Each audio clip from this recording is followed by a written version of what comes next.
ব্রট to you by Vguard, co-powered by Sensodyne ও ভিমল বলো কথা Keshari. Associate sponsor UltraTech cement.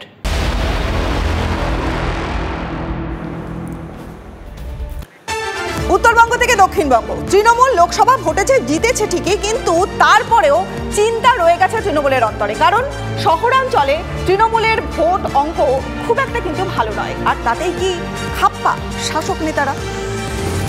গত কয়েক মাস ধরে একের পর এক মন্তব্য করে দলকে বিড়ম্বনায় ফেলেছেন।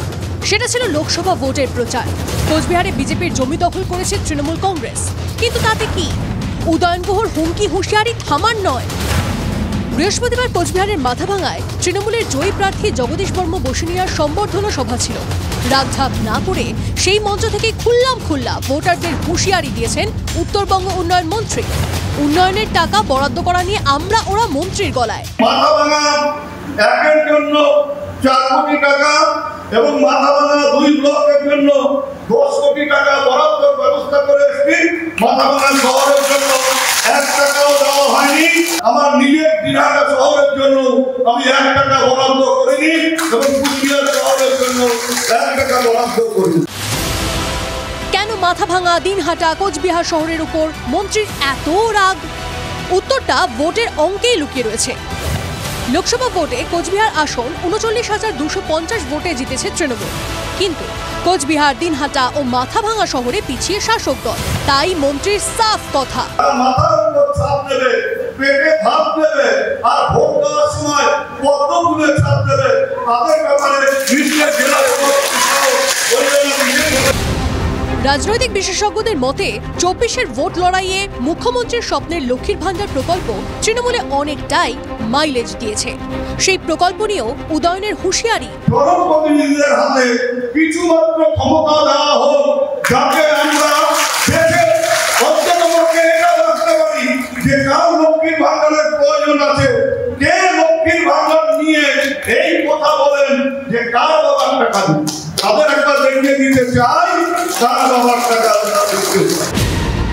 জনগণের করের টাকায় সরকারি প্রকল্প চলে, তাতে কি করে আমরা ওরা করা যায়? তৃণমূল কংগ্রেস এতদিন বিরোধীদেরকে রোকবার জন্য রাজনৈতিক সন্ত্রাস সারা পশ্চিমবঙ্গে চালিয়ে এসছে। এবার তারা অর্থনৈতিক সন্ত্রাসও শুরু করেছে। উদয়নবাবুর এই মন্তব্য, তার দায় কি মুখ্যমন্ত্রী স্বীকার করবেন? যারা ওনাদের বিরুদ্ধে ভোট দিয়েছেন, অর্থাৎ তৃণমূলের বিরুদ্ধে ভোট দিয়েছেন, তাদের যে টাকা বন্ধ করবার কথা বলেছেন উনি করে দেখা। উদয়ন গুহর নিশানায় যখন ভোটাররা, তখন কোচবিহারের তৃণমূলের জয়ী প্রার্থীর টার্গেটে বিরোধী শিবির।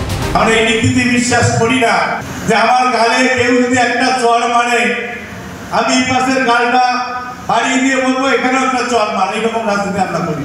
কেউ যদি আমাকে একটা চড় মারতে আসে, আমাকে 10টা চড় মারার মতো মানুষ সবদিক তৈরি থাকতে হবে। ধরনের হীনমন্য মানুষ যারা, তারা গণতন্ত্রের পক্ষে অত্যন্ত ক্ষতিকর এবং দুর্ভাগ্যজনক। তাহলে কি মারের পাল্টা মারের রাস্তাই দেখাচ্ছেন তৃণমূল নেতা? ভোটে লিড না পাওয়ায় বেলেঘাটার আবাসনে অটো ঢুকিয়ে জয়োল্লাস করেছিলেন অটো চালকরা। ভিডিও ভাইরাল হতেই এই নিয়ে ক্ষোভ প্রকাশ করেছিলেন খোদ মুখ্যমন্ত্রী। তারপরই সেই আবাসনে গিয়ে ক্ষমা চেয়েছিলেন কুণাল ঘোষ থেকে স্থানীয় কাউন্সিলর। লোকসভা নির্বাচনে বিপুল জয়ের পর জনপ্রতিনিধিদের আরও নম্র ও দায়িত্বশীল হওয়ার পরামর্শ দিয়েছিলেন তৃণমূলের সেনাপতি। অভিষেক বন্দ্যোপাধ্যায়ের সেই বার্তা কি উত্তরবঙ্গের নেতাদের কানে পৌঁছয়নি? তা না হলে কেন ভোটার থেকে বিরোধীদের প্রকাশ্যে টার্গেট করছেন উত্তরের শাসক নেতারা? সুমন কল্যাণ ভদ্রের রিপোর্ট, TV9 বাংলা। দেখুন, জিতেও যেন তৃণমূলের কোনো শান্তি নেই। এই যেমন ধরুন বাঁকুড়া, সেখানে বিজেপিকে হারানোর পরও তৃণমূলের জয়ী প্রার্থী অরূপ চক্রবর্তী তিনি একেবারে অগ্নিশর্মা। কারণ ফলাফল বিশ্লেষণ করে তিনি বুঝতে পেরেছেন যে লোকসভা ভোটে অন্তর্ঘাত হয়েছে। তাই জয়ের পরও কর্মীদের উদ্দেশ্যে প্রার্থীর চরম হুঁশিয়ারি। কিছু বিশ্বাসঘাতক আছে যারা তৃণমূলের খেয়ে বড় হয়েছে, সেই আমি তাদের বিরুদ্ধে রাজ্যকে অভিযোগ জানিয়ে দল থেকে তাড়িয়ে দেওয়ার ব্যবস্থা করেছি। বাঁকুড়া লোকসভা কেন্দ্রে তৃণমূল প্রার্থী দলের অন্দরে অন্তর্ঘাতের অভিযোগে সরব। এই নিয়ে তোলপাড় বাঁকুড়ার রাজনীতি।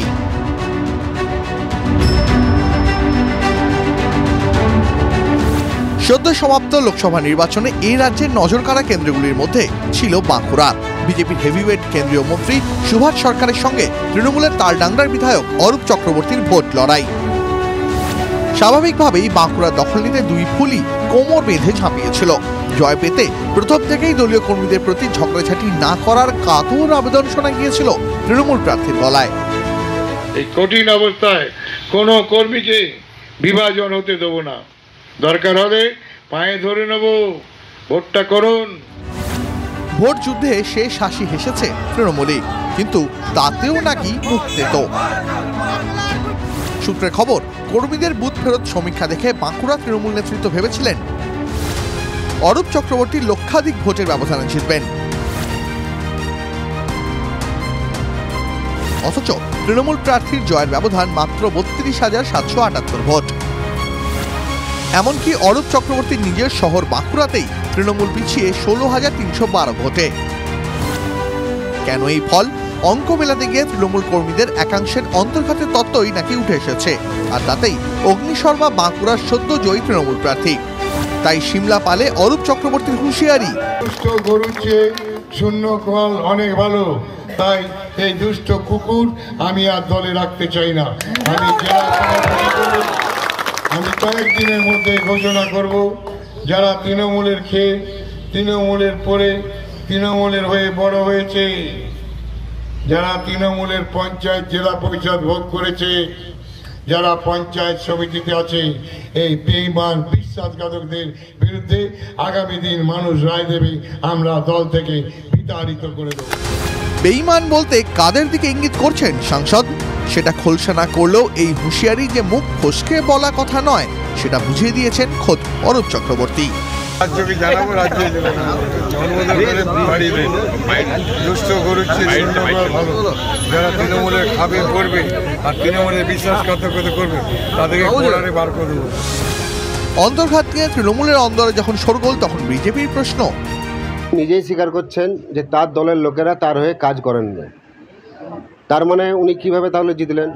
বাঁকুড়া লোকসভায় তো উনি জিতেছেন, তাহলে জিতলেন কীভাবে? তাহলে কি উনি চুরি করে জিতেছেন? উনি নিজেই স্বীকার করছেন সেটা। আর একটা জিনিস বলবো, যে যেমন মানুষ তার মুখ থেকে সেরকমই ভাষা বেরোবে। শুধু বাঁকুড়াই নয়, উত্তর থেকে দক্ষিণবঙ্গ, এমনকি কলকাতাতেও লোকসভা ভোটে 29টি আসন দখল করলেও শহরাঞ্চলের ফলাফল তৃণমূলের কপালে চিন্তার ভাঁজ ফেলেছে। 2026-এর বিধানসভা ভোটের আগে যা শাসক দলের চিন্তা বাড়িয়েছে বলেই মত রাজনীতির কারবারিদের। তাই কি তৃণমূলের ঘুম ছুটেছে? Bureau report, TV9 Bangla. Brought to you by V-Guard, co-powered by Sensodyne ও ভিমল বলো কথা Keshari. Associate sponsor UltraTech cement.